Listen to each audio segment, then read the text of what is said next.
বিসমিল্লাহির রহমানির রহিম। আমরা প্রতিটি কর্মমুখর সাধারণ মানুষ প্রতিদিন তার নিজ নিজ কর্মব্যস্ততায় থাকি, যে কারণে রাষ্ট্রনীতি কিংবা রাজনীতি নিয়ে মাথা ঘামাই না। রাজনৈতিক বক্তব্য দেওয়া কিংবা শোনা কোনোটারই সময় হয় না।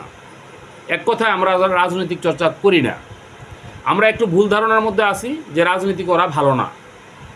আজ আমাদের এই ভুল ধারণার কারণেই একটু শঙ্কা হচ্ছে মাননীয় প্রধান উপদেষ্টা পরম শ্রদ্ধাভাজন ডক্টর মোহাম্মদ ইউনূস স্যারকে নিয়ে।